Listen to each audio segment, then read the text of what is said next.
Halo teman-teman semua, selamat datang di ringkasan mata kuliah IKM. Senang banget bisa nemenin waktu kalian hari ini. Aku Syabrina, dan di episode kali ini kita bakal ngobrolin sesuatu yang deket banget sama keseharian kita, yaitu pendidikan kesehatan masyarakat. Mungkin kedengerannya kayak materi kuliah yang berat, tapi sebenarnya ini bukan sekedar ceramah kesehatan yang bikin ngantuk. Ini adalah ilmu tentang gimana caranya kebiasaan kita beneran bisa berubah. Mulai dari urusan jam tidur, pola makan, masalah rokok atau vape, sampai kesehatan mental kita sebagai anak muda. Setuju banget. Masalahnya sekarang itu, banyak orang punya informasi kesehatan yang segudang, tapi tetap aja kejebak dalam apa yang disebut intention-action gap. Itu tuh kondisi di mana niatnya sudah ada, tapi aksinya nggak jalan-jalan. Nah, disinilah pendidikan kesehatan masyarakat hadir sebagai jembatan biar informasi yang kita tahu berubah jadi perilaku yang nyata. Dalam materi dasar ilmu kesehatan masyarakat, pendidikan kesehatan dijelasin sebagai proses pembelajaran yang direncanakan dan dinamis. Tujuannya jelas, biar pengetahuan kita naik, sikap kita terbentuk, dan keterampilan kita makin terbangun. Kalau kita intip pemikiran tokoh legendaris Soekidjo Noto Atmojo dalam bukunya Promosi Kesehatan dan Ilmu Perilaku tahun 2003, beliau menekankan kalau promosi atau pendidikan kesehatan itu adalah upaya perubahan perilaku hidup ke arah sehat secara mandiri. Jadi poin pentingnya bukan kita disuruh sehat sama orang lain, tapi kita dibuat mampu dan mau untuk hidup sehat atas kesadaran sendiri. Ada juga Stewart yang dikutip dalam Suliha DKK tahun 2001 yang bilang kalau ini adalah upaya terencana buat memodifikasi sudut pandang dan perilaku kita lewat jalur promotif sampai rehabilitatif. Green juga punya pandangan yang oke banget di tahun 1980, yang dirangkum Noto Atmojo kalau pendidikan kesehatan itu kombinasi dari berbagai cara pembelajaran. Artinya, metodenya nggak cuma dengerin orang ngomong di depan kelas, tapi bisa lewat diskusi seru, role play, nantangin kebiasaan lama, sampai peer support alias saling dukung bareng teman-teman seangkatan. Intinya, pendidikan kesehatan itu membantu merevitalisasi kesenjangan antara informasi dan praktik, kayak yang dibilang Committee President on Health Education tahun 1997. Ini persis masalah kita. Kita tahu tidur 7-8 jam itu penting, tapi tangan tetap aja gatal buat scrolling media sosial sampai jam 2 pagi. Itu dia masalahnya. Dalam psikologi populer, kita sering kena cognitive bias atau terjebak dalam habit loop. Otak kita tuh secara alami nyari dopamin cepat dari layar HP. Makanya edukasi kesehatan yang bagus itu harus mikirin lingkungan dan kebiasaan, bukan cuma nyalahin orangnya.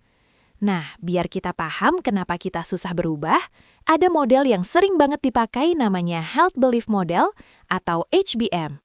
Konsep ini awalnya dari Waker di tahun 1990 dan ditegasin lagi sama Glantz, Rimmer, dan Viswanath tahun 2015. Intinya sederhana, perilaku kesehatan kita itu sangat dipengaruhi oleh persepsi atau keyakinan kita sendiri. Ada beberapa komponen dalam HBM yang harus kita pahami.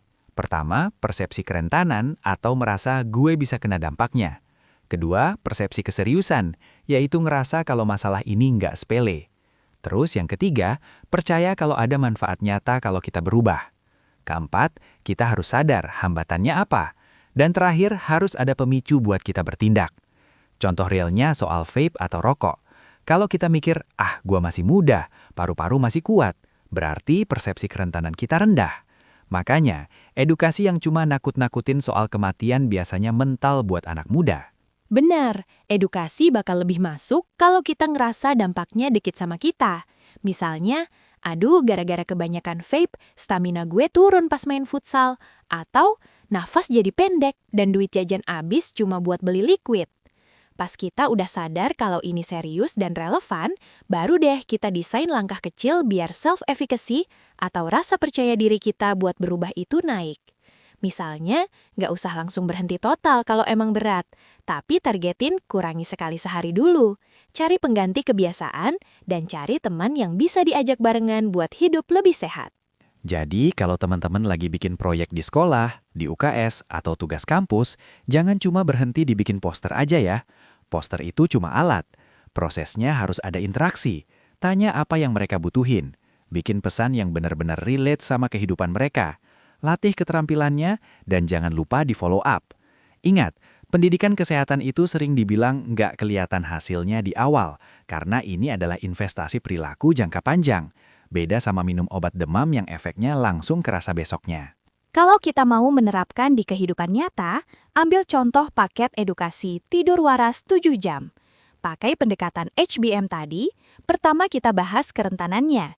Jelasin kalau begadang itu bikin konsentrasi pecah dan mood berantakan. Keseriusannya dikaitkan sama nilai akademik yang turun atau risiko burnout. Manfaatnya jelas, bangun lebih segar dan fokus naik tajam. Hambatannya biasanya karena FOMO atau tugas yang numpuk. Solusinya, kita bikin sleep rutin 30 menit sebelum tidur. Taruh HP jauh dari kasur dan aktifkan mode fokus. Pemicunya, Kita juga bisa tambahin teknik psikologi, seperti implementation intention. Contohnya bikin kalimat, kalau jam 10 malam tiba, maka gue bakal matiin layar HP. Jangan lupa kasih reward kecil buat diri sendiri, biar kebiasaannya makin kebentuk. Ini sejalan sama pemikiran Craven dan Hernley tahun 1996 yang bilang kalau pendidikan kesehatan itu harus ngasih informasi, motivasi, sekaligus keterampilan praktis. Mubarak DKK 2007 juga nambahin, kalau ciri perubahan itu adalah dari yang tadinya nggak tahu jadi tahu, dan dari yang nggak mampu jadi mampu melakukan. jadi ukurannya bukan cuma paham materinya, tapi bisa prakteknya. Makanya setiap kali ada sesi edukasi kesehatan yang oke, biasanya bakal ada sesi latihan atau simulasi. Misalnya latihan milih menu kantin yang lebih sehat, latihan cara bilang enggak pas diajak ngerokok dengan tetap asyik, atau bikin rencana olahraga yang realistis buat dikerjain setiap minggu. Intinya teman-teman, pendidikan kesehatan masyarakat itu adalah seni untuk membuat perubahan jadi mungkin, bukan tempat untuk menghakimi orang lain. Kalau sekarang kalian lagi berjuang buat ngerubah kebiasaan buruk, tenang aja kok, itu normal banget kok. Yang paling penting adalah mulai dari hal kecil, tapi konsisten. Dan buat kalian para mahasiswa atau siswa yang lagi dapat tugas program kesehatan, ingat ya, rancang prosesnya dengan baik, pahami gimana persepsi orang yang mau diajak berubah, bantu mereka bangun skillnya, dan harus sabar sama hasilnya yang bersifat jangka panjang. Kita nggak cuma mau bagi-bagi brosur, tapi kita mau bikin gerakan hidup sehat yang benar-benar berkelanjutan. Semangat terus buat jadi agen perubahan di lingkungan masing-masing. Sampai ketemu lagi di episode ringkasan mata kuliah IKM berikutnya. Sehat selalu ya semuanya.